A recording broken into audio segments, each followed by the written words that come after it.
comfortable with you. I feel like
The NFL season is finally here. We run through the win projections for every team in the NFL today, plus Labor Day weekend, Blue Jays, and WWE Clash in Paris all went down. We have a lot to talk about, so let's dive right in. Couch Potato Diary Live starts right now.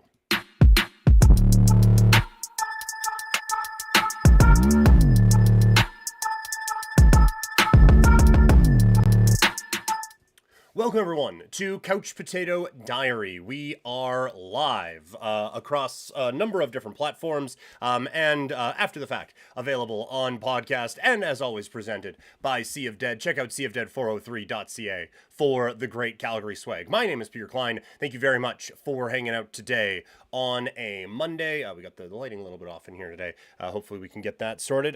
Sorry, it's not even a Monday. It's a Tuesday. Feels like a Monday today, but the long weekend is in the books. Hopefully everyone had a jolly good time, able to go back to Saskatchewan, hang out with some friends and family, and also got to call the kickoff rouge in U-Sport on Friday night out at McMahon Stadium. So it was a busy time around these parts. Happy to get back up and running streaming-wise, and happy to kind of hit our groove now. The main fill-in stuff on the radio for me here in Calgary has come to an end, and so still going to be popping over there, but not nearly as regularly. So this is where I will live for the next little while until something happens, and then we're going to have a lot, changes and everything like that. But keep following me on social media for all of that stuff. All right, one more reminder, head over to swiftenergy.gg, use the code PKPrimetime for the 25% off. We got Sutern already in the chat asking a couple of college football questions. I will get to college football in a little bit. Sutern, I promise I am not ignoring you or anything like that. I just want to get to the NFL stuff first. We'll get to college football a little bit later on the stream today. So really do appreciate you sending in the messages, and I will get to them when we get to the college football talk. But for now, we focus on the NFL as it's kickoff week in the National Football League, and so the fantasy football previews, we didn't quite get them done the way I wanted to, around here, so hopefully you're okay with that. But today, it is now focusing on the win total projections. Do this every year, run through every team, and try to figure out if they're going to go over or under their win total projections from the fine folks out in Las Vegas, and pretty fun way to go team by team through all of it. So we're doing that. We're going to start AFC and then go NFC. So let's get into it. Now it is time to break down the AFC win totals, underdogs, sleepers, overrated teams, underrated teams. It all leads up to who's going to win the most games. Let's break it down as we get ready for the start of the NFL season, looking at the AFC win totals.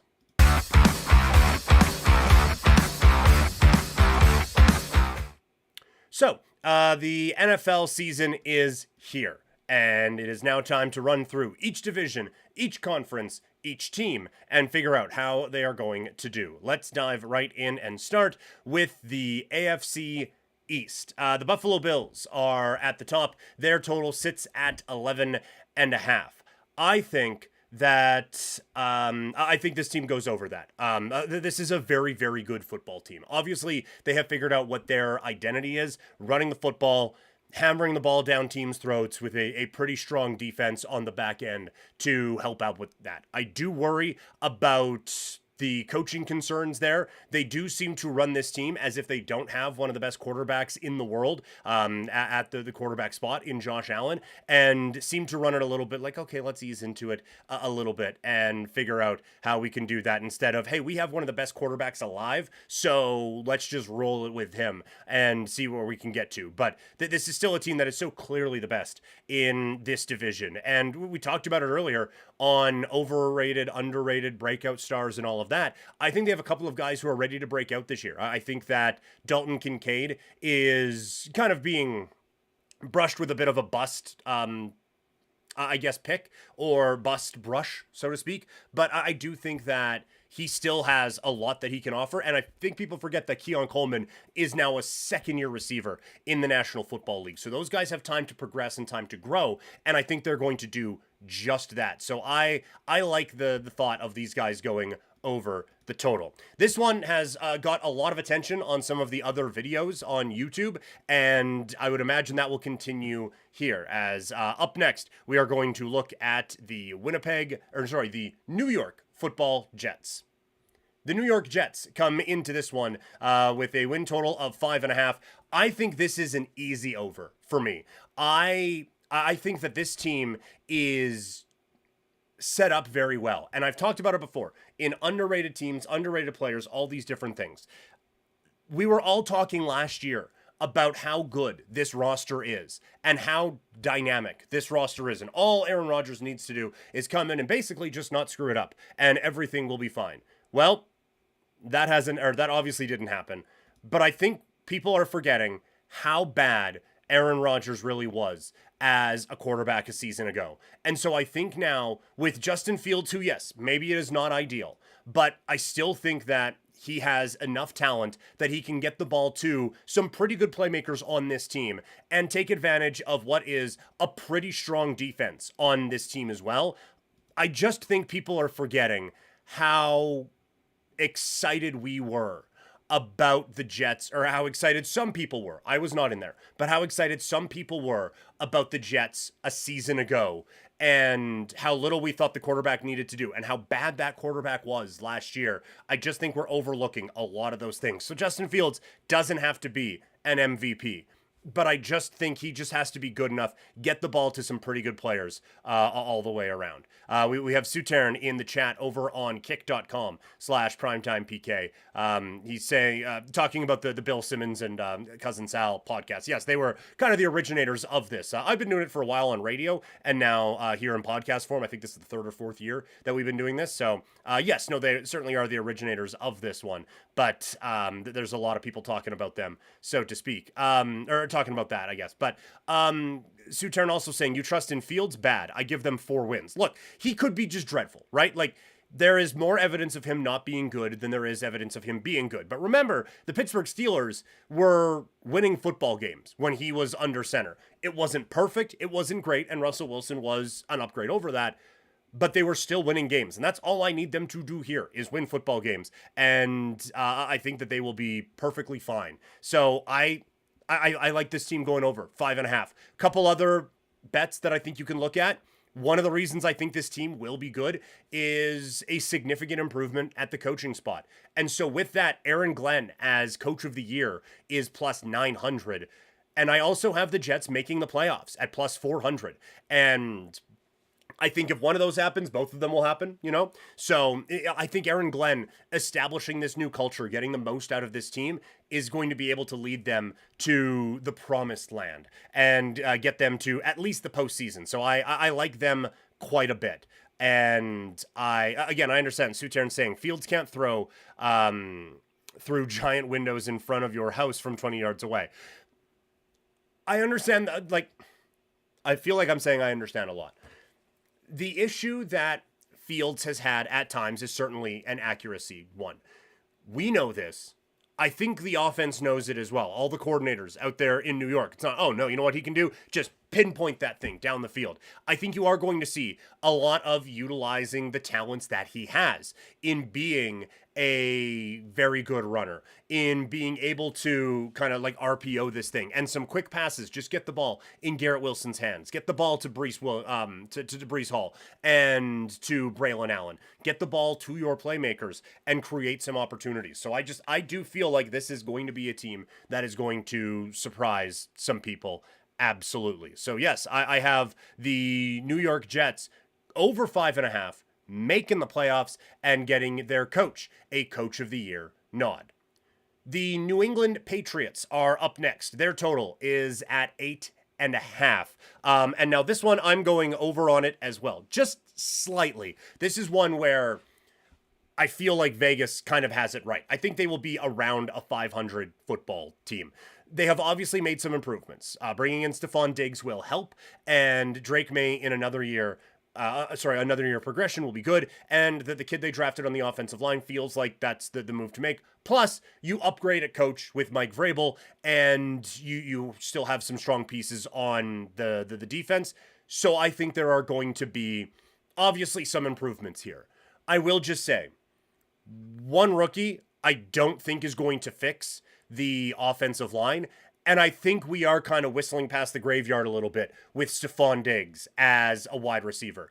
I think that there is a lot of remembering what he could be and not remembering what he has been in the last little bit. When the Buffalo Bills stopped throwing him the football, they started winning football games. It's that simple. So I don't think there is a really strong playoff possibility for this team. I think the defense is good. I think the offensive line is fine. I think the quarterback is good, and I think the weapons that he has to work with aren't very good. So I think people are kind of overshooting this a little bit, but I do still think this will be a team that is around 500. So maybe not the most exciting year, and I think they're kind of a year away from being a year away, but I still have the New England Patriots coming in at 8.5 wins. The Miami Dolphins are the last place team in this division, according to me. I have them going significantly under in their win total, which Vegas sits at 8.5. I don't like this team at all. I was in on them a couple of years ago with Tua, and everyone saying, "Oh well, he's one hit away from being hurt, and then everything gets thrown off," which is fair, but that was every quarterback, right? Like that's every player in football. It's football. So I wasn't necessarily buying in on that, but I do think that this is a flawed roster. I think that given the injury issues he has had, they play call as if they are scared of him, basically. And they do not want him holding the ball for more than 2 or 3 seconds at a time. And it's just get the ball out, get the ball out, get the ball out. And they have not, look, if you want to play that style of offense, having a very good speed team helps because it's just quick, get the ball out, and then they can do their speed thing and working their way upfield. But teams caught on to it very quickly last year. I think they will catch on to it again very quickly this year. And I think there will be some major problems for this offense in trying to really come up with big plays and trying to bust a couple of those on the quick passing game. So I just feel like there are some very big flaws to this team. I think Mike McDaniels, we've talked about it before, is a candidate for being first coach fired. He's on the hot seat this season. He was an offensive genius a couple of years ago, and now just isn't, based on teams figuring them out and everything like that. The one thing that concerns me about this pick of going under 8.5 on the Dolphins is I do think with Bradley Chubb coming back on the defensive side and a couple of moves that they have made, I do worry that there is at least a possibility that this defense keeps them in quite a few games. But I think that they are clearly the last place team in this division, and there is a world where they are competing for the number 1 overall draft pick in the National Football League next season. So I do have some very big concerns about this Miami team. Sutern on the Kick Chat is worried about them as well, saying, okay, Dolphins are so bad. The wide receivers are fast, yes, but they have no time to throw it downfield. He might end up being better with this line. Sorry, they were talking about, I think talking about Drake May, comparing it to Tua, but I wonder if they are looking at potentially drafting another guy and trying to get that going. But it's a bad team. It's a really, really bad football team. And Sutern certainly doesn't believe that they are going to make much noise either. So again, to recap, in the AFC East, I have the Bills going over 11.5, the Jets going over 5.5, and the Patriots going over 8.5, with the Miami Dolphins hitting the under in this one and getting beaten up quite a bit. I have them going under 8.5 wins. Now let's go to the AFC North, one of the pride divisions of the NFL for a while. And we begin with one of the premier franchises in the league at this time, the Baltimore Ravens. I have them at 11.5 wins, or Vegas, has them at 11.5 wins. I have them going over. I think this is just a fantastically built football team. With Lamar Jackson, Derrick Henry, that duo was excellent a season ago. I like the pass catchers that they have. Don't love them, but I like them. With Zay Flowers, I think Bateman has a little bit more in him than people think, but still not a ton. But then the 2 tight ends, you like them a lot.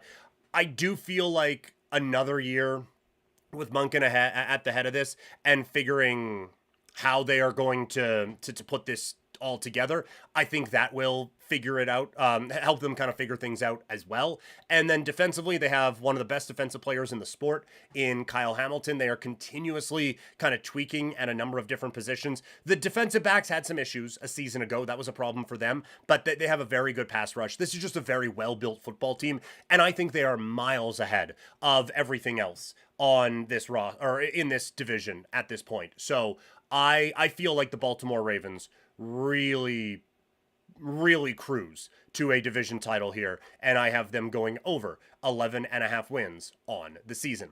The Pittsburgh Steelers are up next. They are at 8.5. I'm hitting the under on this one as well. I don't think Aaron Rodgers is a good quarterback. I don't think in 2025 Aaron Rodgers is a winning quarterback. I feel like there are some major problems there, and it's great. Everyone's saying all the right stuff in the preseason, but everyone was saying all these same things 1 year ago out in New York, and it is all over the place. So I just feel like there is a big problem about to happen with the Steelers. And then you look at everything else going on. Like, I like the running backs they have. I think DK Metcalf is fine. I actually think he's really good. I think there has been a little bit overrating some of the decline of DK, but I don't think there's a lot after that in the pass game. I think the offensive line is good. Defensively, they obviously have some studs, right? Like, we love the Patrick Queen move a year ago. Highsmith, I think, is one of the more underrated players on the defensive side. TJ Watt is a game breaker, but they do have quite a few holes. And they were able to piece it all together last year, but I think of the three quarterbacks that they have used in the last 2 years, Fields, Wilson, and Rodgers, I think Rodgers is third. And I think it's by a considerable margin. So I just don't think that this is a team that is set up to compete in this division with the top team, nor do I think they are set up to compete in the AFC. So I have them going under 8.5 wins. All right, Suterin in the chat again. Aaron Rodgers could be a great quarterback for the Steelers, but their offense has no weapons. Even if Rodgers is great, they are 8-9. So there is a bit of that. Like, I think Metcalf is good. I like Warren quite a bit, and Caleb Johnson people are pretty high on. But in terms of other weapons in the pass game, there isn't a whole lot there, so that is fair. I just think they are good, not great at a lot of spots, and not good enough at a few too many others, which is why I have the Pittsburgh Steelers coming in at under 8.5 wins. The Cincinnati Bengals, their total is at 9.5. I'm going under on the Bengals. I said last year, or I've said because of last year, when you look at, it's weird to say everything went right because it obviously didn't. The defense was atrocious and the offensive line was quite bad. But they were able to stay in games because Joe Burrow had a historically amazing season. I feel like banking on that 2 years in a row is just a little iffy for me. I don't think they did nearly enough to improve on the defensive side. I don't think they did a damn thing to improve on the offensive line. And so you are worried, or you are banking on your quarterback being absolute superhero, even like playing at 110% of his high level elite capacity. And I just feel like banking on that 2 years in a row is too much to ask of that quarterback, given the situation that they are in and everything like that. So I'm out when it comes to the Cincinnati Bengals. That is a nice hard under for me at 9.5. Also, I have them to miss the playoffs at plus 105 is another one. We got Crash bringing a raid in. So thank you very much, Crash. Hello. Thank you, Crash, a new member of the Vampire League that we are doing here with Twitch followers. Had the draft last night. Toxic was watching the CFL game. Crash was there as well. Obviously went very well for the Stampeders. So now we'll be doing updates on the Vampire League throughout. But happy to see Crash hanging out here once again today. So yes, my last one there, Bengals coming in at under 9.5. Last one here, the the Cleveland Browns are at 4.5 wins. I have them under. I think their schedule is nuts. I think they have a bad roster.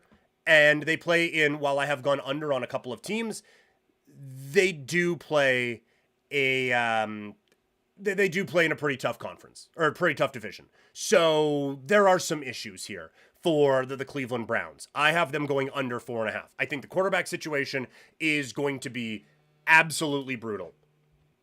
Someone trying to call me. I think the quarterback situation is absolutely brutal. With Flacco, Shedeur Sanders, I don't get the preseason whoa about Shedeur. Everything that we said about him at draft time and all of it is that he is not ready to be a starting quarterback in the National Football League. Could he get there? Yes, absolutely. I still think he has the tools that he can be a starting quarterback in the NFL and a solid, effective quarterback at the National Football League level. But he was never going to be that as a day one starter. He was always going to have to redshirt for one season. And so, did he have flaws in the preseason? Of course he did. He was supposed to. We knew that already. I don't understand why people are freaking out about it. But aside from the quarterback drama that is going on there, Jerome Ford is a fine running back, but not great. You have some off-field issues with the kid that they drafted. The receiver room sucks. Like, Jerry Jeudy is not good, and he's the best they have. David Njoku, solid tight end. Offensive line, not worth a damn. That's a problem. Defensively, you have Myles Garrett, but I think we saw last year that this defense isn't as good as everyone thought they were. So this is just, it's a bad roster. It's a bad football team. They could have the worst record in the NFL. And it's just all is coming together for it to go not very good out there with the Cleveland Browns. Crash in the chat. I almost grabbed a player on waivers, but saw your note, or tried to. Yes, no, I appreciate that. Have to get that whole situation figured out here today. Forgot to click a couple buttons, so and then it wouldn't let me do it on my phone while we were driving back from Saskatchewan for Labor Day weekend. So have to do adjust that today. But the Vampire League, very excited to get that going here. Once again this season. Sutern talking about the Cleveland Browns over on the Kick Chat. Browns, they need to be bad, get a new quarterback.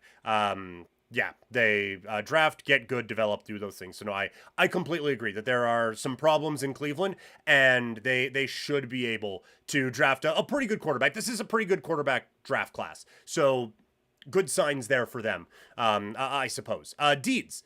Hello, Deeds. He's chatting over on the YouTube side of things today. So hello to Deeds, and hello to everyone hanging out and watching us here today. While you're watching this, if you could share the word of Couch Potato Diary, hit that share button and let people know that there's some pretty good sports talk happening over here. And on the video game side, we have a lot of fun as well. That's going to ramp up again this week as well. Let's now move into the AFC South. Pretty rough division, to be perfectly honest with you. The AFC South, we will begin with the Houston Texans. Their total is at 9.5. I have them going over 9.5, based on the division that they play in. They, honestly, 5 or 6 wins should be enough, or should be what they get in this division, and then just a couple others along the way. I still have concerns about the offensive line, and I don't think they addressed the receiver room in the way that they needed to. Nico Collins is a beast and a legitimate number 1 wide receiver in the NFL. CJ Stroud is a very talented quarterback. I think anyone doubting that and putting last year on him is not recognizing what is happening here. The offensive line is an issue, and I don't think they have enough weapons around him. The running back situation is weird, with Mixon maybe being out for the season, and now they have Chubb and Pierce, so we'll see what happens there. But this is a good football team, but it's not a great football team. I think this is a really good defense that is very well coached as well. And that's going to be enough in this division to be able to get by. So I like Houston, and I like them to go over 9.5 wins for the upcoming season. The Jacksonville Jaguars are up next. Their total is at 7.5. I have them going under 7.5 wins. Again, I just don't think this is a good team. I think they're in transition at the running back position with Bigsby taking over for ETN. Trevor Lawrence has been given every opportunity, although admittedly not a ton of great weapons around him. But that is changing with Brian Thomas Jr. and now with Travis Hunter. I think this is going to be an exciting team to watch. I don't think the offensive line is good enough. And defensively, they have some great players. They are boom or bust, I will say. They have some really, really, really high-level guys on the defensive side, and they have some really, really, really low-level guys on the defensive side. So that it's too much fluctuation for me. I understand Liam Cohen probably gets the most out of this offense, but I have problems with how this team is built, and I don't think that a new coach and a new coordinator is going to be enough to get them there. Toxic saying no leg on YouTube, so that's good. Apparently, might be dealing with some issues on the Twitch side, so apologies for that. Hopefully, it kind of sorts itself out. But yes, Jacksonville Jaguars coming in at over 7.5. Now, the Tennessee Titans, they're at 5.5. I have them going over that. I feel like last year, a lot of the problems this team had was Will Levis specifically throwing games away. Like, you look at the number of times he specifically had a back-breaking, devastating, game-altering mistake late that cost them wins. It was actually a few. And then you start to get guys disinterested, and it really spirals from there. So I think the coach is under some pressure this year to keep the guys motivated. But now you got a new guy in Cam Ward, the number 1 overall pick in the NFL draft. I like some of the options that they have to throw to, with Calvin Ridley being a guy. Thank you, Sutern.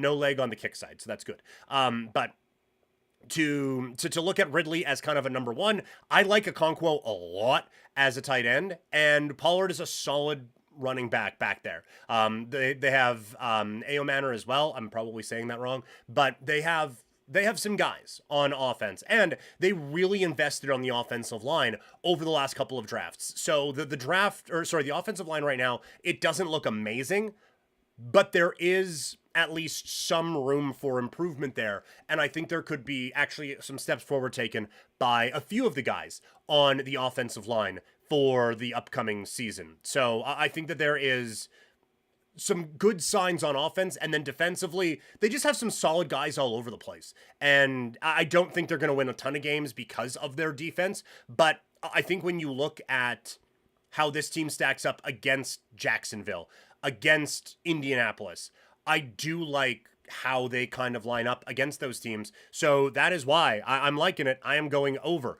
on the Tennessee Titans for the 2025 NFL season.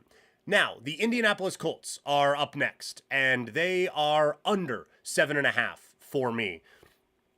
They probably made the right decision going Daniel Jones over Anthony Richardson. That is probably, when you're looking at those two guys, I feel like that is a very solid move to make. That being said, doesn't make you a good football team. We've seen that, right?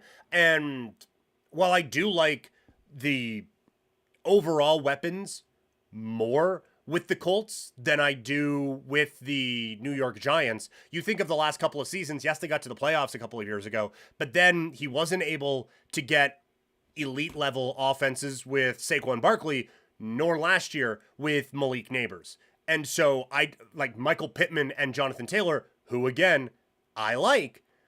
I don't necessarily think that is going to be, that Daniel Jones is going to be the one to guide them. And those are going to be the guys who can lead this to the promised land or anything like that. There are some problems here with Indianapolis. It starts at quarterback. The offensive line, I don't have a ton of faith in either. And defensively, this is a bad team. This is a bad football team on the defensive side. They got burned a ton last year. Now, I will say, when we talked about potential breakout guys, Latu coming in on the defensive line into his second year, I feel like there is, again, a couple of game breakers there and a lot of talent in that particular human being as a pass rush and a game wrecker on the defensive side. But I do think that the rest of the unit, not awesome.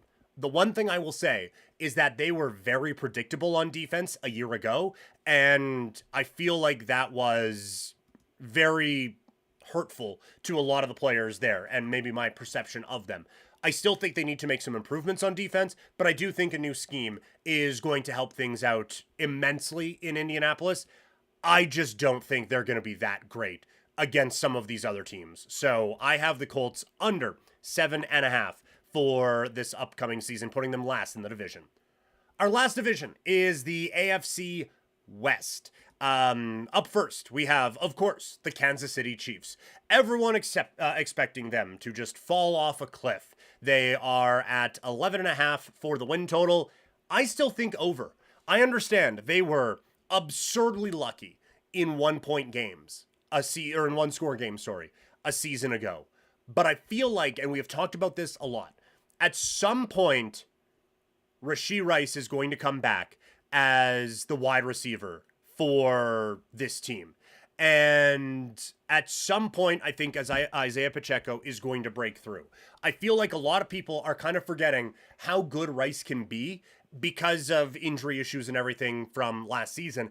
There is a number one receiver there. And Pacheco, it didn't look great when he came back from injury, but a full training camp going into this year, I really believe there's a very good running back in there. And so I think this offense is just going to be a bit more dynamic, and everyone's going to fit into their spots just a little bit better as we get late into the season. So maybe they won't win as many 1-score games this year, but I also don't think they'll be in as many 1-score games. And then you look on the defensive side and it's elite. Coaching, elite.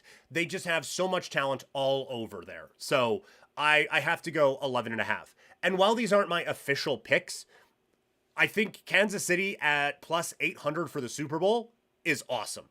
And I think Mahomes at plus 650 for MVP, these are better odds than you're ever going to get on Kansas City. So if you think that they are just better than everyone, or the NFL just wants them to win, either way, there's an option there for those guys for sure. Up next is the Denver Broncos. They are at 9.5 wins. I like how this team is built. I know that I was down on them last year. I still think the thought process of drafting Bo Nix was a little bit flawed, but it fit. Defensively, this team is awesome. They have so many weapons around this young quarterback, and you have a good coach in guiding everything there. So I will just admit from last year, I was just wrong on those guys. Sean Payton still has his fastball, and he's figured it out with Bo Nix. The one thing I would caution is I do think Bo Nix is a pretty finished product at this point. So there is any assumption that he's going to take another step, I think would be a little unfounded. But they have some pretty good options around him, and that is going to give him enough to get this offense there. And then the defense is insane. And they're going to get Alex Singleton back, who missed all of last season with an injury. And the guy's just a tackle machine, reads the field so effectively, coming from the Canadian Football League. He is just a dude. So there's a lot to really, really like about where Denver is at. On the defensive side, offensively, they're great. This is a really, really high caliber roster. And so because of that, I have them at over 9.5 wins for this season. The Los Angeles Chargers are next at 9.5 wins. I've gone back and forth in them. I feel like this is a 9-win football team. So I just have to go under slightly. I know they had a very good replacement in Joe Alt on the left tackle with Slater going out with the injury. But it's still not great when you have one of the best offensive linemen in the league just go down with an injury. I also think that there is a bit of an assumption that, well, this coaching staff just knows defense, so they're going to get the most out of these guys. You look at the defensive roster, they actually lost a few pieces. This is a sum of the parts defense more than it is a lot of Jimmys and Joes on that team. They have, I think, a few more holes than people give them credit for on the defensive side. And so I just think against Nix, against Mahomes, against, who we haven't talked about yet, but against Geno Smith and the Raiders, I worry that that defense is going to give up more than this offense is capable of countering with. I love Justin Herbert as a quarterback.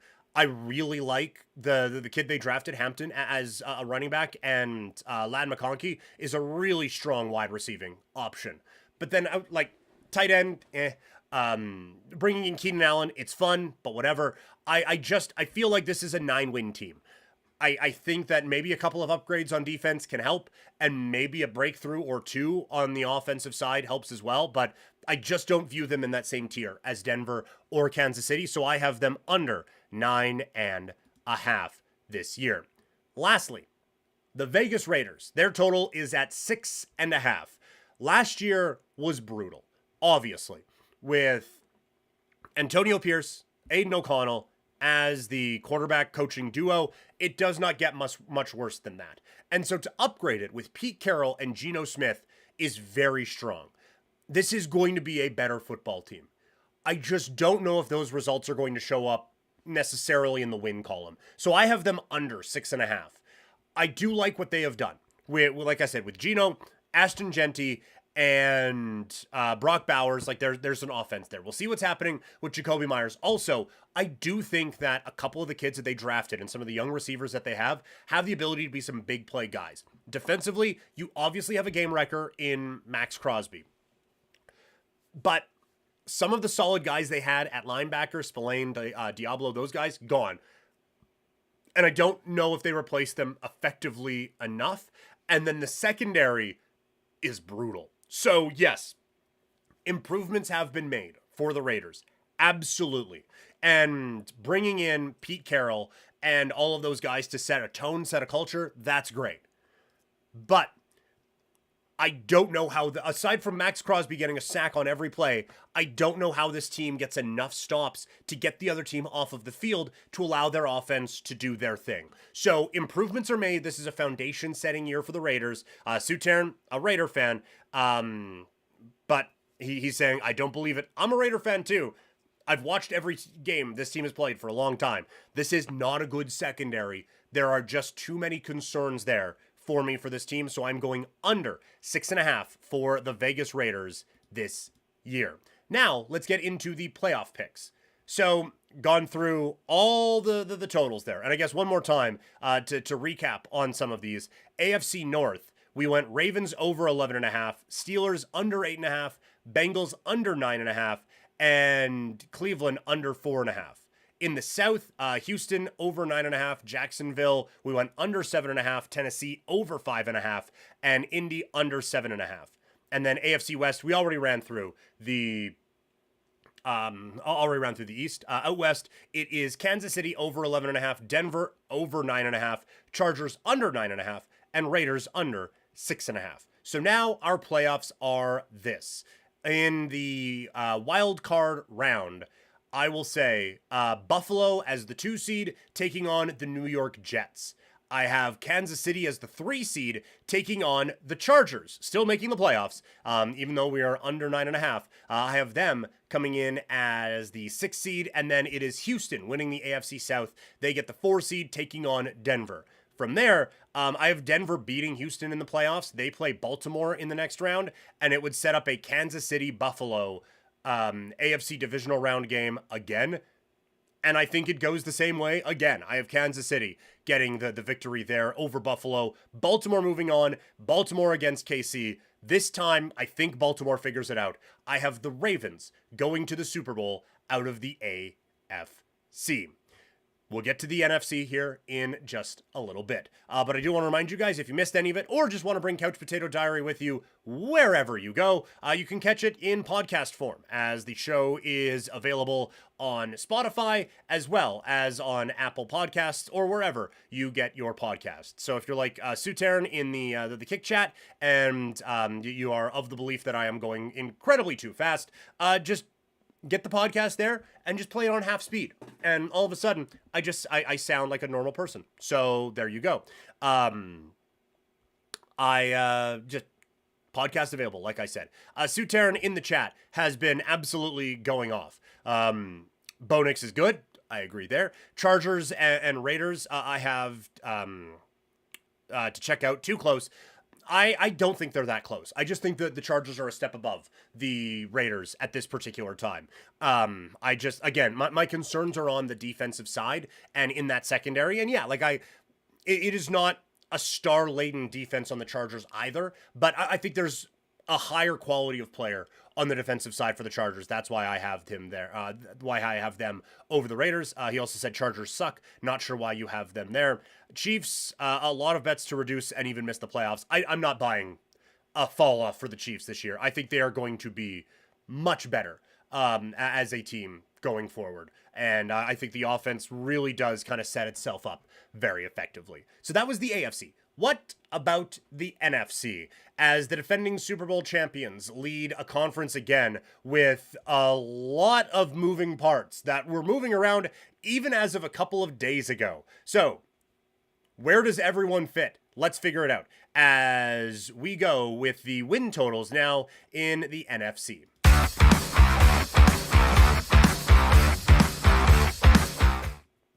The defending Super Bowl champions sit atop the NFC once again. At least in my opinion. Anyway, how does that go for Super Bowl predictions? We'll figure it out when we get there. A couple people in the chat. First, Toxic on YouTube. PK is used to being on the radio and having to talk fast. LOL. That is fair. Yeah, now, I got all the time in the world on here. But yeah, I go quick. Also, I will just say, I listen to a lot of podcasts, and I listen to them at 1.5 times speed. So the stuff that I am consuming is at about this speed, and so I'm just Suterin, I gave a lot better stuff for other teams. I said good things you should read. I will try to go back and get to as much as I can. I promise. But now, let's get to the NFC win totals. As the Philadelphia Eagles, once again, the rulers of the roost. But will they be able to get back on top this year? Probably. Let's talk about it. The Eagles are tops right now in the NFC at 11.5. We're starting with the NFC East. I have them going over 11.5. I think they are significantly better than every team in this division and most teams in the NFC. We talked about it when we were doing the most talented teams in the NFL previews and everything like that. They just have high-level talent all over the football field. And now they've drafted a kid, Jahad Campbell, who looks like he's going to be a stud. I feel like they are once again set up basically perfectly to be the number one team in the NFC again. I don't know where the fall off happens necessarily. Like, aside from injury, right? Like, if they have to throw it more, they have some of the best pass catchers in the league. Saquon Barkley is one of the best players in the NFL just in general. Offensive line, they're great. Defensive line, they go like 8 deep on there. The linebacking group, they just pulled someone off of a practice roster a year ago and turned him into an all-pro player. And they have defensive backs who made massive impacts in winning them a championship in the Super Bowl last year. So you just look all over the field and it is just greatness everywhere. So I have to go with the Eagles as the number one seed in this division over 11.5. Washington Commanders are next. Their total is at 9.5. I have them under 9.5. Even if there is a better football team here this time around, I do think that there may be a slight regression on the offensive side. Maybe they don't go 87% on 4th down in the upcoming season. Maybe they don't complete a Hail Mary against the Chicago Bears to win a football game there. Maybe they don't get 110% out of every defensive player that they have this upcoming season. I just think everything went right for them a season ago. So I'm not saying that Jaden Daniels is going to fall back to earth and just be a brutal quarterback or anything like that. But all the talk around Washington is very similar to the talk around the Houston Texans from a season ago. So I just feel like we need to pump the brakes. It was an awesome year last year. And Jaden Daniels, I think, is that dude. And a franchise changer, no doubt. But I do think that there is a pretty good chance that you don't just get best case scenario out of an entire roster this year. So I'm going Washington under 9.5. Again, maybe they will be a better football team, but I do worry about where they are going. New York Giants are next. They're at 5.5. I have them going over. I think that this is a win total, I think this is a win total that gets boosted by playing in this division. Like I said, I think Washington takes half a step back, and we'll talk about Dallas in a sec. I think they take a couple steps back. So the New York Giants are just there with decent quarterback play with Russell Wilson. The thing that I like, and I know this was the case last year too, but Brian Daboll is a very, very high level head coach. And I think given just average quarterback play, he can get a lot out of a team. And I don't think they got that last year. I think they will get it this year, whether it's Dart or Russell Wilson at quarterback. I think that is an upgrade. And then defensively, it is Abdul Carter coming in to pair him up with what is already a pretty good pass rush. There's just enough elite on the defensive side that I think they're going to be able to stay in some games and grind out a couple extra wins. So I like them going with going over at 5.5. I like that a lot. Suterin in the chat. Saying I'm on his 70-inch TV for the show. So I appreciate that. Thank you. Do you read all the chat? I do see everything, yes. I have it. I have the screen and the streaming site that I use. I have the chat here, and then I have my notes over here. So yes, I am seeing everything. The NFL is the tush push league. I disagree with that. Like, everyone talking about the tush push, whatever. Like, if it was so unstoppable for everyone would do it. I just think it works because the Eagles have the best offensive line in the sport and a quarterback that can bench press a house and has set records with his squat, right? Like, they have a team that is set up perfectly for it. So, like, if it was just, oh, well, it's a tush push league now.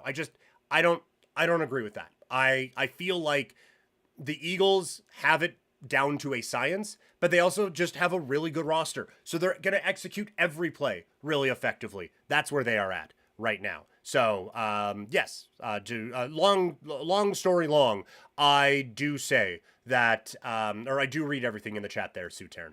I promise. Last team in this division, the Dallas Cowboys. Now, I will say, I made these predictions last week and probably should have just recorded it all then, because this was a much hotter take at the time, but I have Dallas Cowboys going under 7.5, and I haven't looked to see how much that has changed since the Micah Parsons trade, but it didn't matter to me at that time.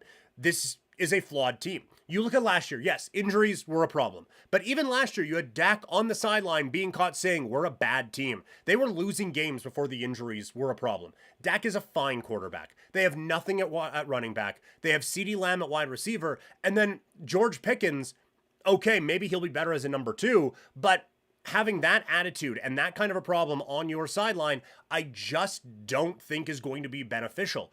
Offensive line has taken a step back over the last couple of years. And defensively, I think obviously they traded away their best player and one of the best players in the sport. And I think they kind of traded away the only difference maker they had on their defense. So no, this is not a good football team, even a little bit. I don't see it at all with this group. I am a hard under on the Cowboys. Just a quick note on the Jerry Jones thing. It is so obvious that he just surrounds himself with yes men, and not just because of the moves that he makes. You see him talking at the press conference, and he is saying the most basic stuff that you can say about football, and he is saying it as if he is expecting the response to be, oh, but I didn't think of that. You can draft with draft picks, or you can trade them. Like, he's saying these things as if we are all just going to assume that he is the smartest guy and the only one who has thought that you can draft or trade with draft picks. So, like, it is just so obvious to me when he's talking out there, like, we're not good at stopping the run, and we just got a Pro Bowl level player to stop the run, and these draft picks, they could be great. They could turn into Pro Bowlers. It was so much a boat's a boat, but a mystery box could be anything. It could even be a boat energy from him. It was just, it was so clear to me that he is so used to being in a room where everyone has to make sure that he feels like he's the smartest guy in it. Just the way he was talking, the way it looked like he was expecting the response to go off of that. So, Jerry Jones, real bad at his job as a general manager building a football team anyway. And that's why I think Dallas has a real shot of finishing last place in this division this year. NFC North is next. Let's start with the Minnesota Vikings. I have them over 8.5 wins. I know the J.J. McCarthy thing can be a little bit concerning, but we were concerned about Sam Darnold this time a year ago, and this team was a win away from being the number 1 seed in the NFC. I do think that when you look at the rest of this roster, outside of quarterback, it is fantastically built. Jefferson, best receiver in the sport. Aaron Jones with Jordan Mason, that's a very solid 1-2. They have a really good offensive line. They have a very good pass-catching tight end in Hawkinson, and 3 games from now, they have a really good wide receiver in Jalen Addison coming in. On the defense, it was a great defense a year ago. They are a very well-coached defense, and they've improved upon it because they saved a whack load of money not signing Sam Darnold at quarterback. J.J. McCarthy, if he comes in at play and plays as just an average quarterback, this is a playoff team. If J.J. McCarthy comes in and plays at anything resembling a high level, this can be a Super Bowl team. So I am going over 8.5 on the Minnesota Vikings. Suturn in the chat, you're ignoring the tush push. I addressed the tush push. I promise. I talked about it. It's okay. He's saying, I'm going to slow down. I tried to speed up to comment. Don't comment however you want. It is all okay. But just know, I did talk about it. I promise. Up next, the Green Bay Packers. I had them over 9.5. If you listen, go back and listen on the radio in Calgary after this is done. I promise I had Green Bay in the Super Bowl before Micah Parsons got traded. Now it's a bit more of a trendy pick. But I have Green Bay winning the NFC. I have this team going over 9.5. And I like Jordan Love as an MVP at plus 1,800 right now. Now, maybe the Micah Parsons trade changes the narrative on that a little bit, but I do think that he still has a really good season in him. Again, this is a team that made a very good push last year, and Jordan Love was hurt for a lot of it.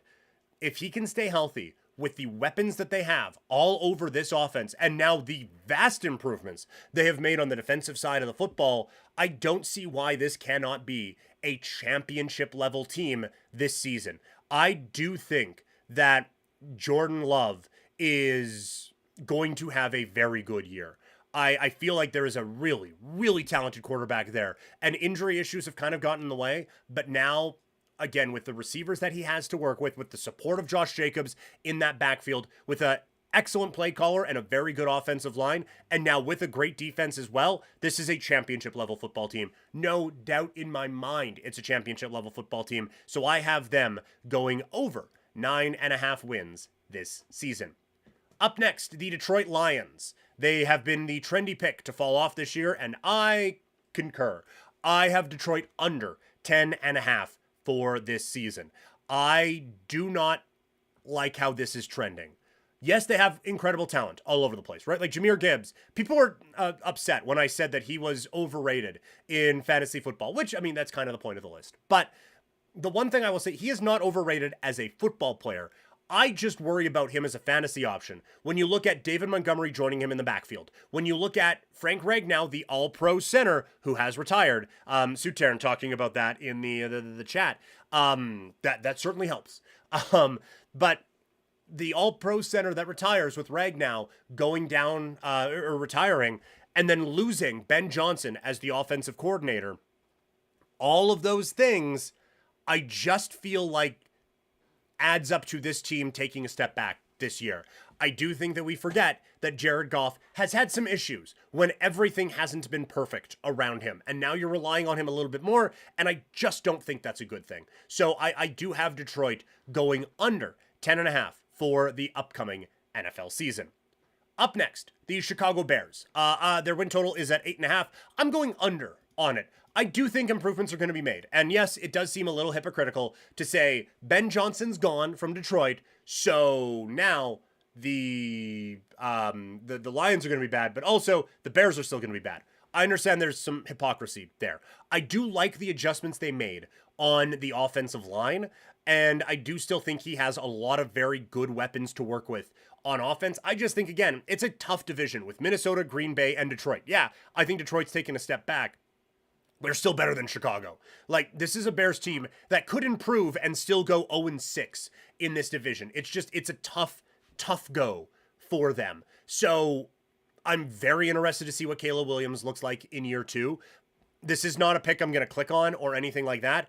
I have real concerns about the quality of opposition that they're playing here in the upcoming season. We still have 2 divisions to go, but do want to let you know that obviously everything always changing with Couch Potato Diary. Follow me on social media. I am at Primetime Klein on X, Instagram, TikTok, Threads, Blue Sky, everywhere. Get all the updates from Couch Potato Diary, plus some clips and everything like that from the show. Help stay up to date with everything going on with Couch Potato Diary. So, recapping so far, we have the Eagles over 11.5. Washington under 9.5 in the NFC East, the Giants over 5.5, and the Cowboys under 7.5. In the North, we have Minnesota over 8.5. We have Green Bay over 9.5, Detroit under 10.5, and Chicago under 8.5. Let's now move to the NFC South. Football. Up first, the Tampa Bay Buccaneers. Their total is at 9.5. I'm going over. This is a good football team. Solid offensive line. Wirfs being banged up all training camp is a concern. But it's a solid offensive line. An embarrassment of riches for Baker Mayfield to throw to. And enough there that Baker Mayfield has proven that he's just a good quarterback in the NFL. And then defensively, Vita Vea is still a dude, and they got a couple other ones on the defensive side of the football. It's just a solid football team all around. I think they are a league above everyone else in the NFC South, and that's why I have them over 9.5 for this football season. Up next, the Atlanta Falcons. Their total is at 7.5. I'm going under. Michael Penix Jr. came in and made a real impact on this team in the last stretch of the year for the Falcons. I do worry about him for a full season, however. And then again, like the defense just didn't come up with enough stops when they needed to last year. So, and I don't think they improved on that area enough. So I just don't think this team is at a high enough level to be able to get them into a playoff race and to be a football team that is over 500. So I have the Falcons coming in at under 7.5. Carolina at 6.5. I have them going over. I think that everyone is so ready to get excited about, well, Michael Penix Jr., look how great that was. And looking over here with Jaden Daniels, and hey, look at over this. We got this side going as well. We forget some steady improvements were made with the Carolina Panthers last season. Bryce Young looks like he's going to be okay.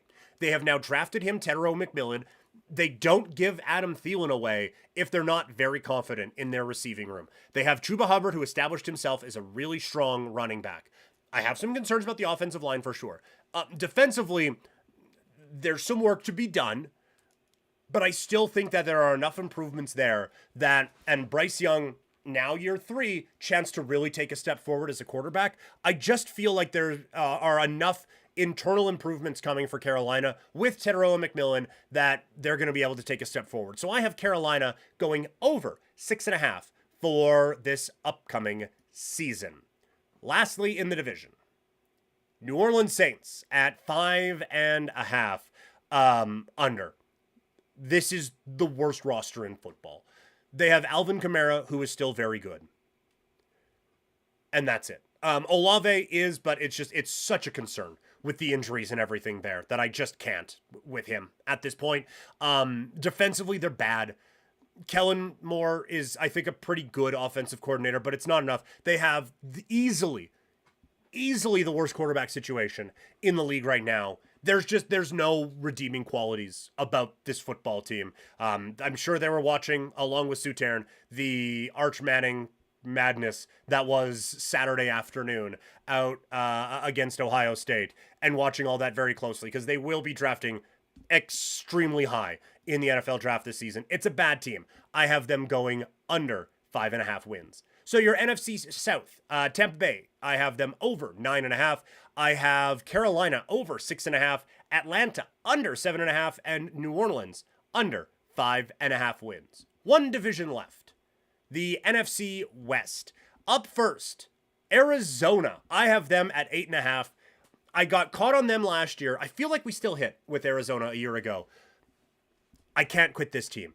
I look at the weapons they have. I have them going over 8.5 wins. I look at the weapons they have. Marvin Harrison Jr., another year, another offseason of bulking up and getting himself ready to be an NFL caliber wide receiver. Trey McBride, one of the best tight ends in the sport. Benson and Connor is a really, really solid running back group. And Kyler Murray has high level potential still. It is frustrating that it doesn't show up all the time, obviously, but he at least, I think, can steer this offense to be pretty good. And I still think there's this reputation that Arizona is really bad on defense, and I just don't think that's the case. I think that they have brought in a couple of really strong players. Bringing in Sweat from Philadelphia this offseason made all the sense in the world for them. I really like this team.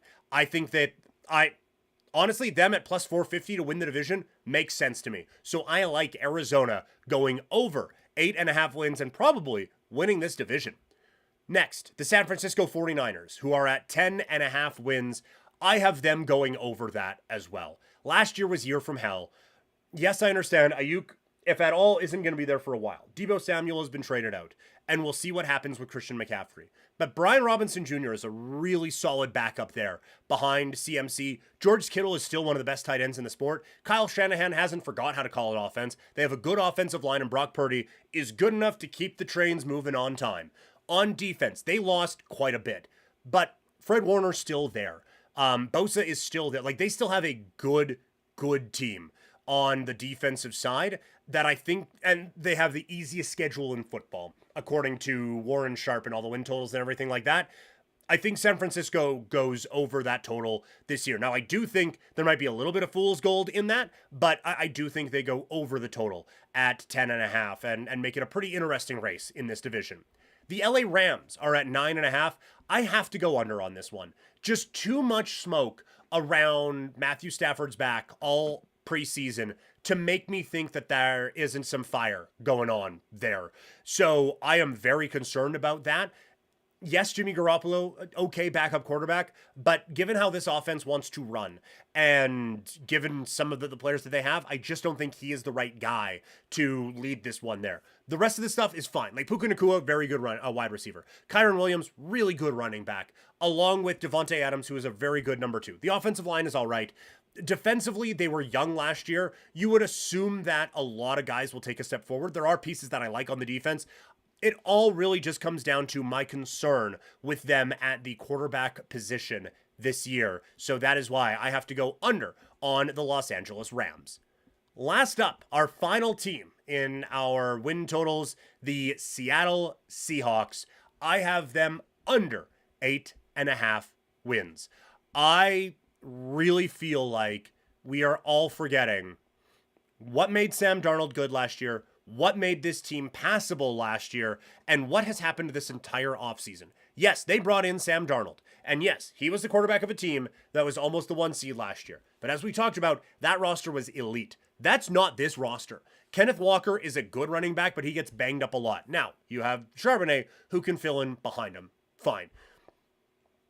Cooper Kupp fell off quite a bit as a receiver last year. Jackson Smith-Njigba is a talented wide receiver, but the pass-catching options aren't nearly good enough for them to think they can get the most out of Sam Darnold when you have that offensive line. The offensive line is a major problem in Seattle, and I don't think it has been addressed enough, and I feel like Sam Darnold is not going to be the guy who can make the most out of this particular situation. So I have concerns about them with this offense. Defensively, I like a few of the pieces that they have, but I don't see it with this offense at all. It is a hard under for me with them at 8.5. So, playoffs. What are we doing? Green Bay is the 2 seed for me. The 3 seed would be Arizona. The 4 seed is Tampa Bay. Your 5 seed, the San Francisco 49ers, so it would be Tampa Bay against San Fran in the first round. Arizona would take on the 6 seed Minnesota in the first round, and then Green Bay against Detroit, the 7th seed, in the first round of the playoffs. From there, the 1 seed was Philadelphia in my mind. I think that made that one pretty clear. They would take on Minnesota in the next round. I have Minnesota beating Arizona in the playoffs, and then I have Green Bay against San Francisco. Packers win that one. They take on the Eagles in the NFC Championship game, and I have the Green Bay Packers going to the Super Bowl to take on the Baltimore Ravens. So those are my win total picks here for the upcoming NFL season. One more bit for the NFL preview, and that, of course, is the Super Bowl.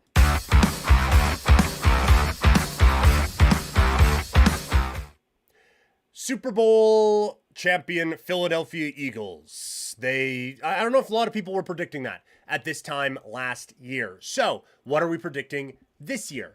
This admittedly felt like a hotter take when Micah Parsons was a member of the Dallas Cowboys and not the Green Bay Packers. But I have Green Bay in the Super Bowl taking on the Baltimore Ravens. I feel like, talked about it in the previews, but Baltimore, I just feel like the offense is coming together more with the weapons they have, with the play callers that they have, understanding everything going on there, and that sticking to their strengths in the postseason.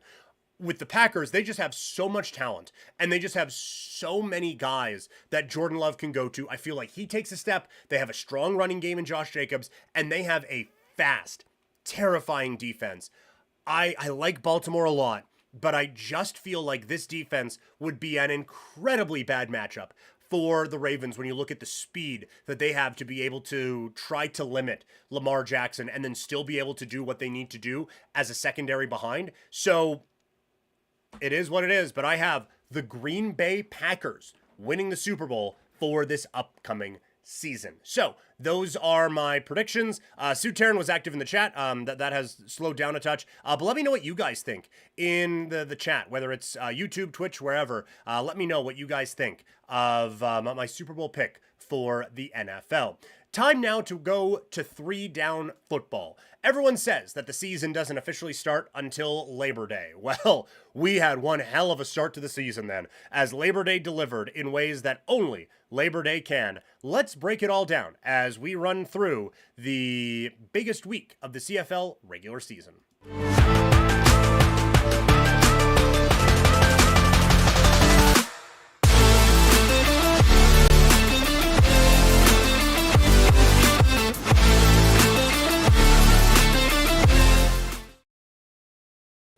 It was a wild weekend in the Canadian Football League as the Labor Day Classic lived up to its billing on more than one occasion. And it started on Sunday with the Riders taking on the Winnipeg Blue Bombers. And obviously, this game was insane. When you look at Saskatchewan taking a 14-point lead, feeling pretty good, Winnipeg airing it out downfield, getting a big touchdown. The Riders punt with their quarterback. Looks like they got a rouge, or looks like they got a safety. Only got a rouge. Winnipeg marches down, gets the touchdown. 2-point conversions intercepted, and back it goes. This game was just nuts. This was a wild, wild, wild football game. And so I do think when you look at assessing next week, because these two teams will play again in Winnipeg, I think it would be easy to say, well, Saskatchewan got lucky, right? Like they needed a big pick at the end. They needed a few things to go right, maybe a couple penalties that shouldn't have gone their way, whatever. Saskatchewan just squeaked this one out at home on Labor Day. And I just don't think that's the case. I feel like if you played that game out 10 times, A, that's the weirdest one, and B, Saskatchewan wins like 8 of them. I feel like the Riders were the better team. The front seven was so good at causing problems for Zach Collaros, taking Brady Oliveira just out of the game entirely. Dembski came up with some big plays, there's no doubt. But defensively, I feel like they did a great job of taking Winnipeg completely out of their game plan and really like throwing them off a bit. Now, Winnipeg was able to adjust, obviously. And then offensively for Saskatchewan, they scored 34 points. They only put up a couple hundred yards in the passing game because they got some points from other areas and everything like that. They had some issues protecting Trevor Harris. And the one critique I would give is it felt like the receivers had a difficult time getting open against this Winnipeg defense. I do think the Riders will be able to figure that out. I love that they showed at least a touch of creativity in the run game, and it wasn't just banging their heads against the wall up the middle the whole game, and actually using some stretch plays to the outside, using a little pre-snap motion to create at least a little bit of doubt on the defense, and being able to create some running lanes for their running back, AJ Ouellette. And so I just think that the issues that Saskatchewan had, they're going to be able to correct. And the issues that Winnipeg had, I don't know if Saskatchewan really was able to take advantage fully of it. So I still think when you look at this team and you look at this game, Saskatchewan still comes out on the better side, I think. And so I would have them favored going into the Banjo Bowl rematch coming up in Winnipeg in just a couple of days. Before we get to the rest of the Labor Day story, the games that actually happened on Labor Day, I do want to remind you, if you want to help support this show or just my cat's insatiable treat habit, you can with the tip jar. There is one in the link of the description on YouTube, or if you're listening in podcast form, it's there. For those on Kick and Twitch, it is available as a panel. So just click on that if you want to support. It's certainly not expected, definitely not required, but would greatly be appreciated. The other games in the Labor Day weekend, looking at the Toronto Argonauts, they're just not going away. And I have said, like, this is a team that is flawed. And it just seems like their way of dealing with the flaws is mass chaos with this club now. And just offensive football like you wouldn't believe, winging the ball all over the yard and just creating an absolutely chaotic atmosphere for 60 minutes and then hoping that they can come out of that scramble with a win. And it's a good way to do it when you have a roster that feels like it has a bit of a talent deficiency. Adding Polk, I think, helps out a lot. Arbuckle loves to throw contested catch balls, those 50-50 balls. Polk's really good at bringing them down. So it feels like a good match for these guys. So this makes some sense, actually, for the Argos, that maybe they can make a push here in this second half and get their way back into the playoff picture. They've certainly got their way back into the playoff picture. Now, for Hamilton, I do have some concerns because, like, the offense is obviously at a high level, but now the defense has shown a few times that they are unable to even just get a couple stops to help their quarterback and help their team come away with a victory. And this was a time to make up some ground. Toronto felt dead and gone. Montreal, with all the injuries they've had at quarterback, they don't feel like a threat. Hamilton should have been able to run away and hide. And instead, issues on the defensive side have really limited what this team has been able to do and leaves them in a spot for a dogfight in the last little bit of the season. And then the Calgary Stampeders, with just a dominant performance over the Edmonton Elks. That there isn't a whole lot there. Like, I would love to go super hot take and, well, actually, blah, blah, blah, blah, blah, blah. This ain't it. Just a really strong, dynamic, terrifying, well-built football team. All phases of the game, great. There's your Stampeder summary.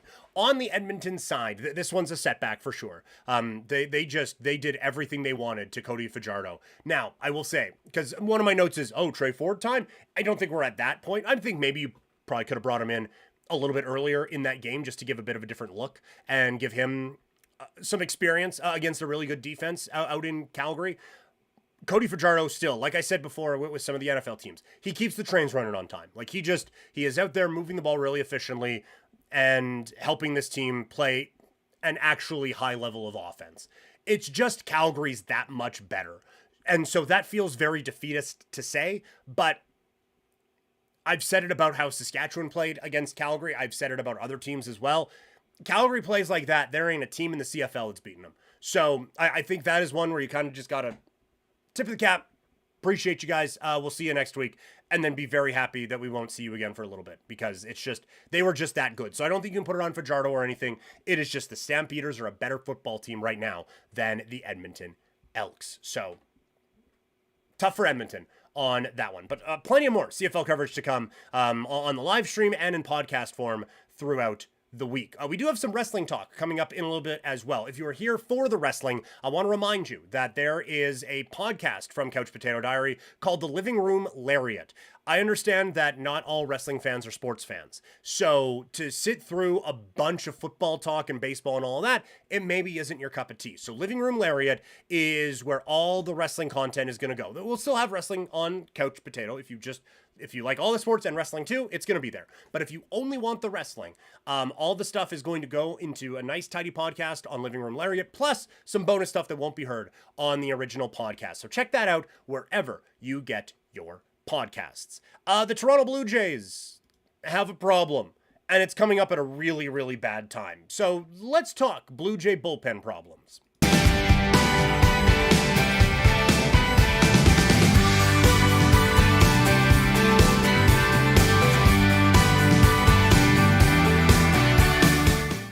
That music is far too cheerful for our mood around the Toronto Blue Jays, as what was once pretty solid lead atop the AL East is now down to just 2.5 games, and it feels like they might be circling the drain a little bit. I know it feels very doomsday-y, it feels very hyperbolic, but I do think it is a relatively okay summary of what we are seeing right now because of the problems they are having with this bullpen. I understand, like Bassett saying, like, look, I get people are mad, but this bullpen, they're just tired. Okay, great. I'm glad that we have figured out the solution, or figured out the problem. What's the solution then? Because you need one. You can't just, I mean, look, yeah, we're getting knocked out of first place in the division, but our guys were tired. So can you just put us in the playoffs anyway? It's not going to work like that. Everyone's tired. You guys have been doing this since February. That's why this is such a hard thing to do. Is like the baseball season. I know people, oh, baseball, whatever. But you have to survive this marathon of the 162 games to get into the playoffs for a chance at a crapshoot of a tournament to win a World Series. This is the hard part. This is the time where, like, this is why people look so exhausted and so relieved when you win championships, because you have to grind through the tired, through the sore to be able to win a championship. And right now the Blue Jays are not doing that. Hoffman, I get like a lot of the other metrics look fine. I'm worried about him and his confidence right now. Like you can tell me the tired thing. He's thrown more innings than this. Like he's probably going to eclipse his mark as a reliever. But he threw 66 innings last year. Like, it's not like this guy threw 20, and now he's being asked to do a lot of different things. The one thing I will say, and the one concern that I really do have, is, like, he is missing his spots quite badly, and then to make up for it, he is just hanging them in the middle of the zone. And that's why you're seeing the big hits and the home runs and or the walks, because he is having such trouble just getting it to the zone that, like, instead of nibbling, it's a foot outside. And okay, well, I need to adjust. And I don't want to say overcorrects because you still need to find the strike zone, but the way he corrects is just putting it right down the middle, and guys are teeing off on it. You're not going to get Jimmy Garcia back this season. Yariel Rodriguez's velocity is down.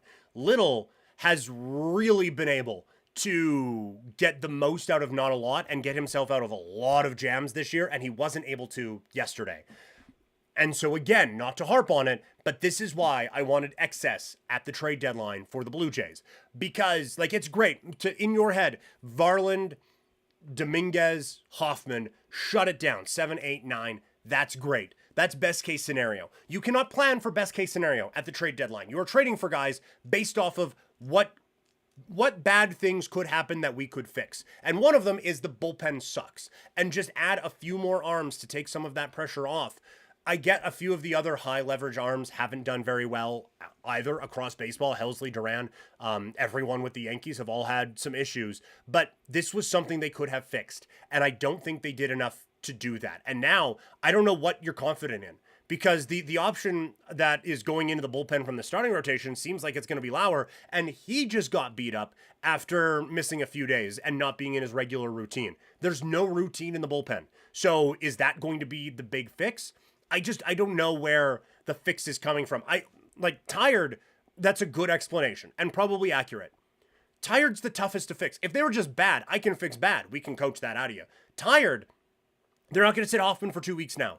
They're not going to rest these guys for 2 weeks to, okay, well, now let's get them back. This is a very important 2 weeks coming up for the Blue Jays with these last couple against the Reds that, Lord Almighty, they have to win. And then a huge series with the Yankees and a almost equally as important series with the Houston Astros. The rest time is gone. So, okay, you are tired. My greatest sympathies for that. Figure it out. Don Draper style, that's what the money is for. It's not so that you can pitch great while you're feeling awesome in June.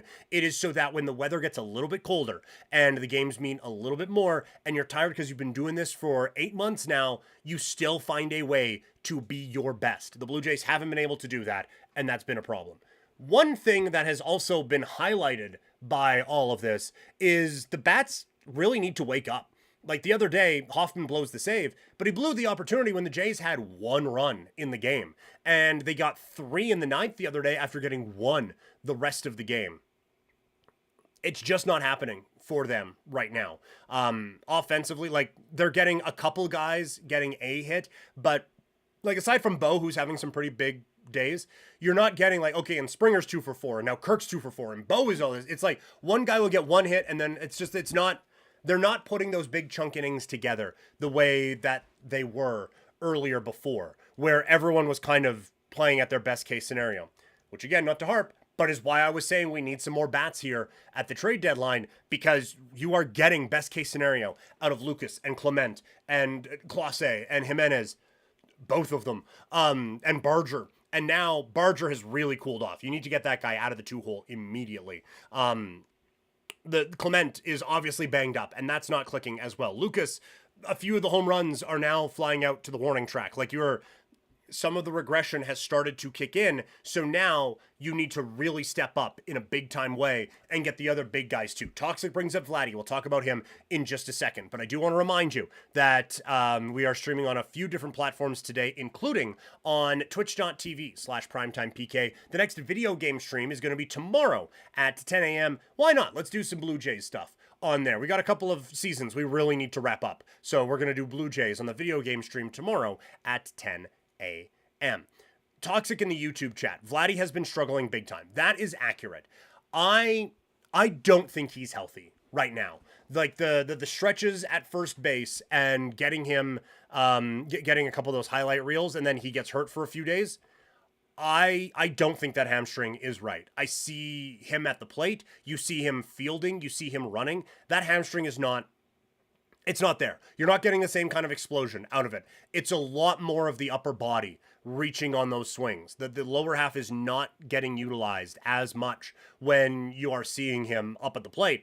And that is causing some major problems in this offense. Again, like, so much of what the Blue Jays do. And I get, like, they got a lot of big wins when he wasn't producing at an MVP type of level. But this team goes from good to great when he does that. And it just makes everything so much easier when he's just mashing in the middle of the lineup. And right now he's not. And like, talking about trying to get guys days off, I don't know if I would play him in the field again in September. Like, just make sure that hamstring is healthy until he starts to really come around. And I get, like, maybe just sitting there lets it seize up a little bit, but get the gun thing on it the entire time, and then go up, take your hacks, and then back to massaging that thing. Like, it's not working, and it is actively setting the team back right now. And that's not a spot they need to be in with their most valuable player. Now, the cavalry is here as Isaiah Kiner-Falefa is making his return to the Blue Jays. And I think that's really going to help. Like, Clement is obviously banged up. Like I said, so is Vladdy. There is going to be enough there for IKF to be able to bounce around the diamond every day that he's going to be a very valuable piece for the Blue Jays here down the stretch. And a good enough bat that, like, he's not going to make up for Vladdy's bat, but I think he can make up for Clement's and kind of help keep the line moving with this team offensively. I would just like to say, I get that it got a little excessive with pitching matchups and everything like that, but now that we have the 3-pitcher rule or 3-batter rule for pitchers, I don't like that we can only call up 2 guys now. Like, maybe 40 was a bit much, but 30, like, just a couple of extra guys to help out with the slog at the end of the season. I just, give some kids an opportunity. Why not? But anyway, Blue Jays need to get it figured out. Hopefully they can tonight against the Cincinnati Reds. Let's move now back to football. Suterin, I don't know if he's still watching over on Kick, but he brought up Arch Manning earlier today and the college football experience that we saw on Saturday. And there's just a few things kind of caught my attention from what happened in U.S. college football in week number 1. And one thing that I think we're really going to have to adjust our perception on going forward. So let's take a look at what went weird in college football in week 1.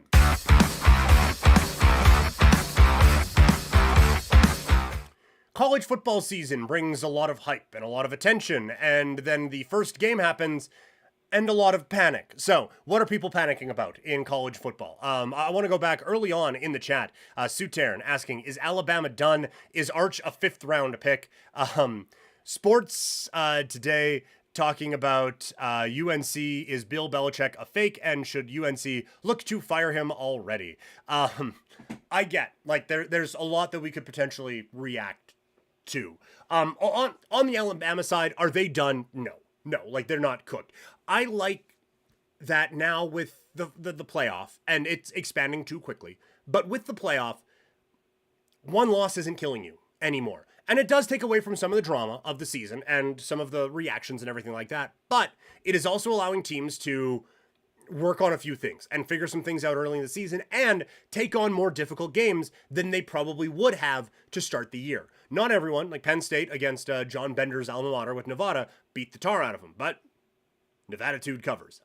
But either way, like, I like that Texas and Oklahoma played in week 1. I like that Miami and Notre Dame redid the Catholics versus convicts matchup of the 80s. And you're just getting teams taking chances and playing these better teams so that, like, because one loss isn't going to kill you. So when we see Alabama losing in week 1, does it set off alarm bells because it's Florida State who's unranked? Yes, it does. Does it end their season? No. Now they're going to have to get some really good wins, and it probably takes all the margin for error away from that team. But I don't think that they are done. The UNC thing, that looked really, really bad against TCU on Monday night. It is still week 1. It is a brand new program, and it is so different from anything UNC has done as a football team. It is weird to say this about the 70-year-old quarterback of a team, or coach of the team, sorry.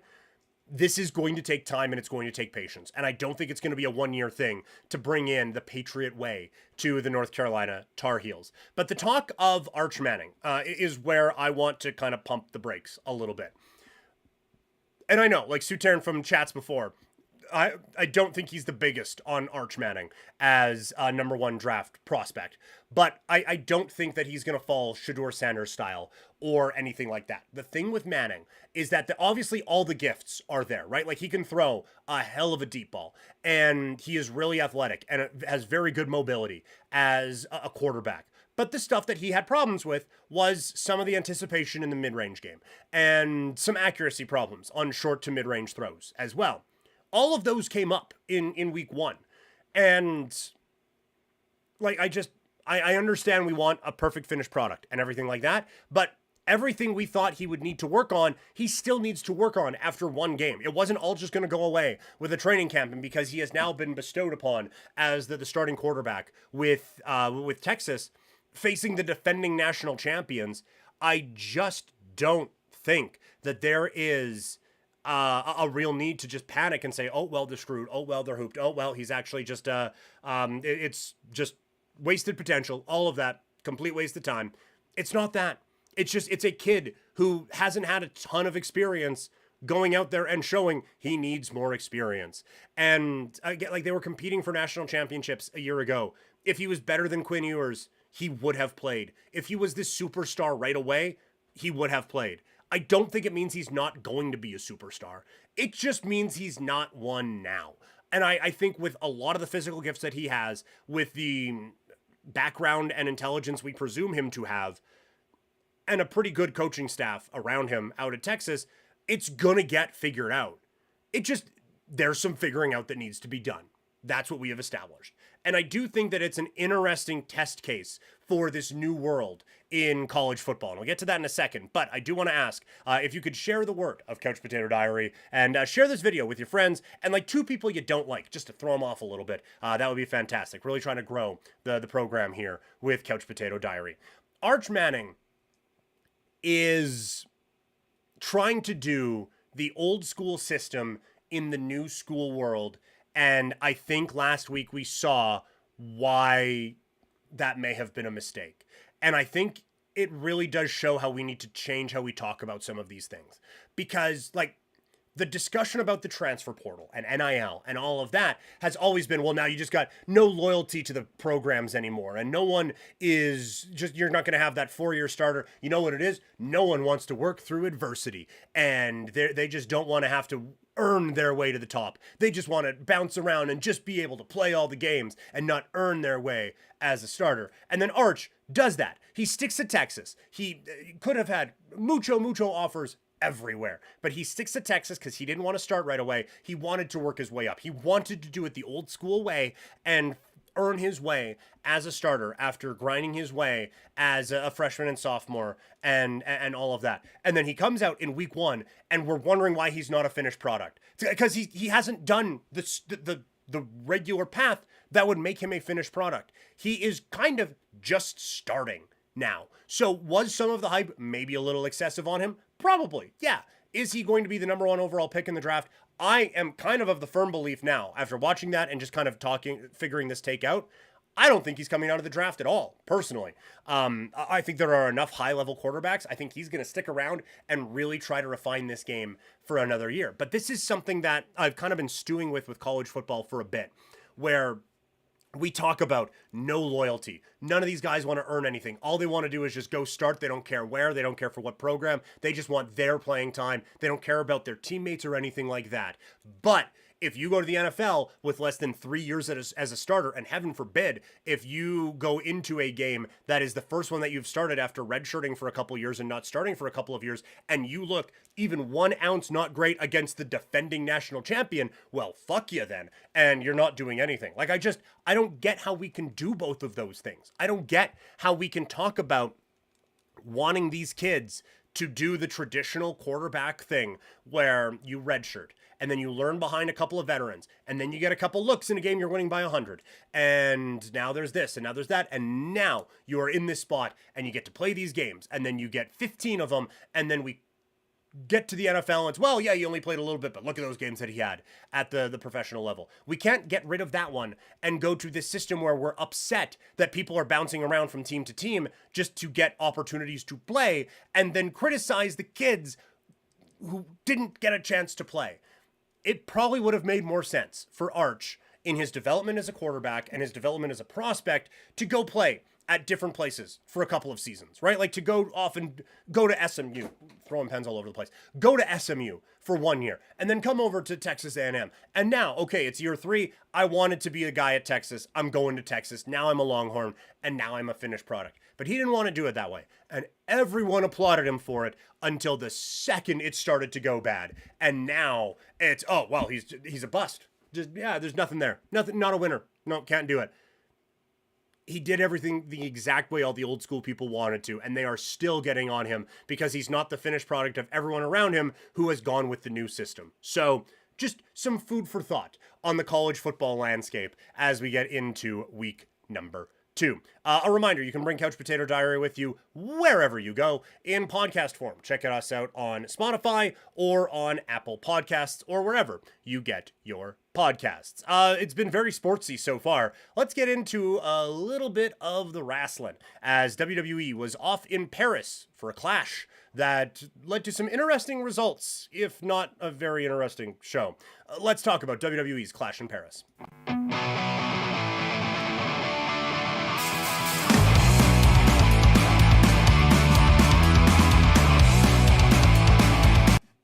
WWE had another PLE out in Paris with Clash in Paris. Noteworthy, newsworthy. As far as a show, Let's run through it. Not going to go like big in-depth match by match, but just kind of my thoughts overall on these matches. Roman Reigns against Bronson Reed. I thought this is what it needed to be. I do think that some subtlety is lost in trying to do this guy's obviously going to lose, but we need to make him look very strong first. I think there are ways to do it that isn't him winning for 20 minutes, eating one finisher and losing. That feels just like if you ever want your young guy to lose to the veteran, it is let him have a million moves and then let the veteran hit his finisher and it's over. And I feel like that has become a bit too basic. And it was obvious as the match was going on that they weren't going to squash Roman in that way. I feel like if you wanted to like really get Bronson over, it should be in a knock him out, drag it out type of a brawl where it feels like it's 50-50 the whole way. Because the longer Bronson was beating down Roman, the more it felt obvious they're not just going to squash Roman in Paris and do it that way. So I feel like by trying to make it seem unpredictable, they have actually made it way too predictable, and that's become a bit of a problem. But like the post-match beatdown, Bronson and Braun and all of them felt like monsters and felt like kind of what I talked about wanting the Death Riders to feel like, where they're the villains in Gotham and no one is safe. Like it kind of had that bit of a chaotic feel to it. So I guess mission accomplished on that, but it's just the match layout and structure I wish was a little bit different. The Wyatt Six against the Street Profits. We're doing a Street Profits breakup thing. And I know like it's not like this just started this week with this one, but it does feel like they've been close, tied to the hip forever, and now after a couple of weeks, oh well, they're obviously gonna break up now. Like it felt like sometimes WWE with tag team breakups, we can drag these things out for a while, right? Like Judgment Day, it went from being obvious they're going to break up, and now we're dragging it out, and now maybe it's not, and we don't know which direction it's going to go. It gives us time. But sometimes some of those get dragged on a bit too far. That's not this one. This is just a, we're good, we're good, we're good, I hate you, and now we're bad. So I don't necessarily love the story. I really do like them together. I am intrigued at what they would look like apart, for sure. So we'll see where this goes. Wyatt Six get the win. They, as a team right now, again, like I liked how they came in as, like, they're not magic, obviously. They're just very violent people, and like this, their connection to the characters from the Wyatt universe spoke something to them. And so it's like, no, like this guy knows he's not a bunny, but he has this connection to that character from the Wyatt world and his overall thing here. Now it's just oversimplified, and it's like, well, this guy thinks he's a rabbit, and now they're assholes, and they just cheat to win a bunch and all of that. Like, I feel like it is a really dumbed down, oversimplified thing, and it has taken so much of the luster away from this group.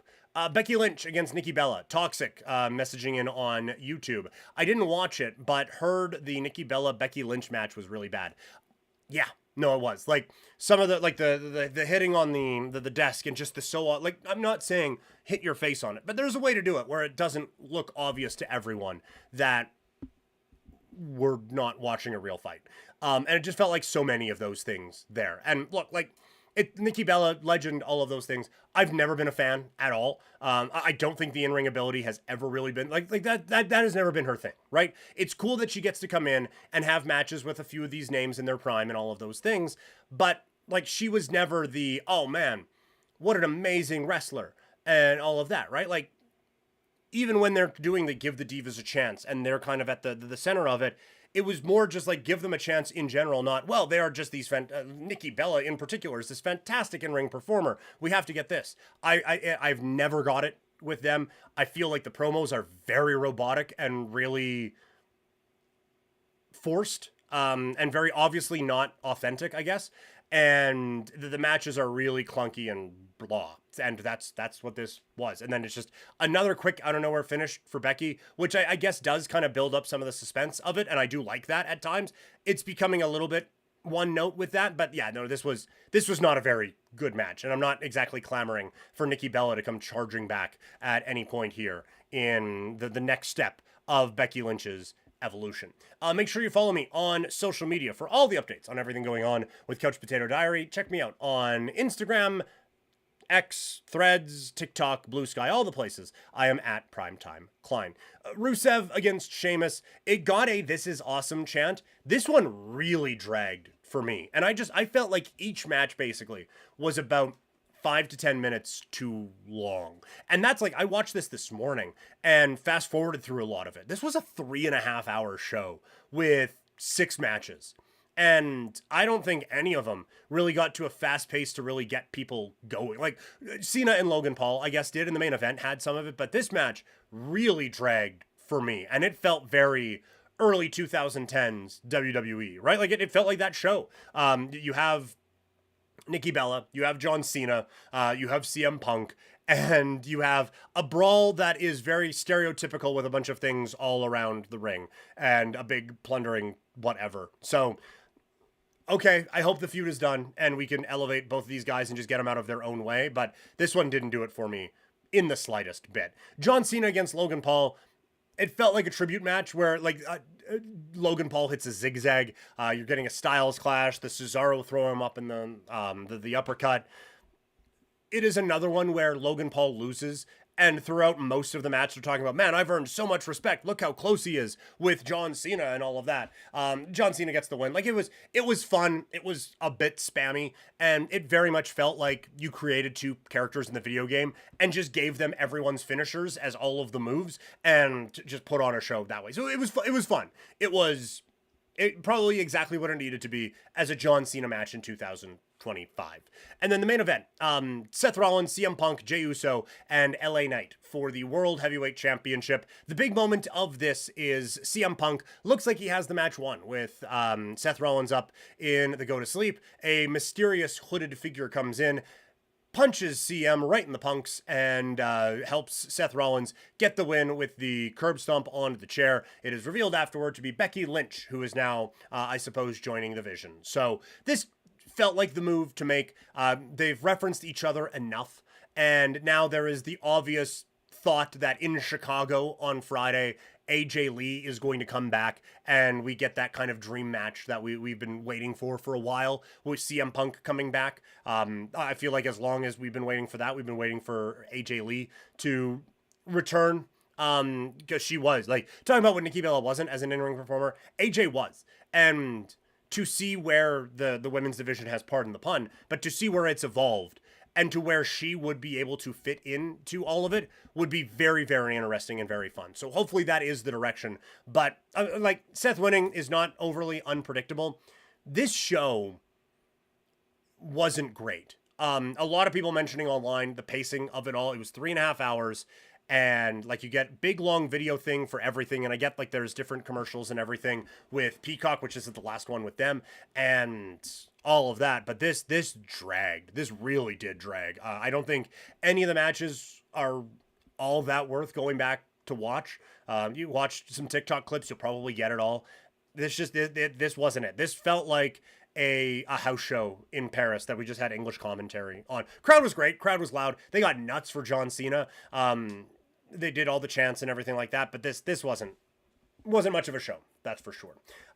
So yeah, more wrestling talk to come as the week goes on, and make sure you subscribe to Living Room Lariat wherever you get your podcasts. Okay, that is going to do it for the show today. I had said in the chat before that we'll do some CFL power rankings. I'm going to move that to tomorrow because we've already been doing the stream for a couple of hours, and I want to do a little bit more editing on these now. So we're going to call it here. We're going to do the live stream tomorrow of the video game playing and everything like that, and we'll keep the podcast rolling again on Thursday with the live stream there. So that's what's coming up here on all these channels. Thank you all so much for hanging out today. Like I said, it's a couple hours deep. If you've been here for 5 minutes or for the whole thing, I really appreciate it. Make sure you head over to Sea of Dead. Check out seaofdead403.ca for all that great Calgary swag. Plus, swiftenergy.gg. Use the code PKPrimetime for 25% off. Give you a boost to get through my next stream, which again comes at you tomorrow, 10 a.m. Could be doing some baseball, hopefully talking about a Blue Jays win. But I'll talk to all of you guys later. Have a great rest of your day, everybody.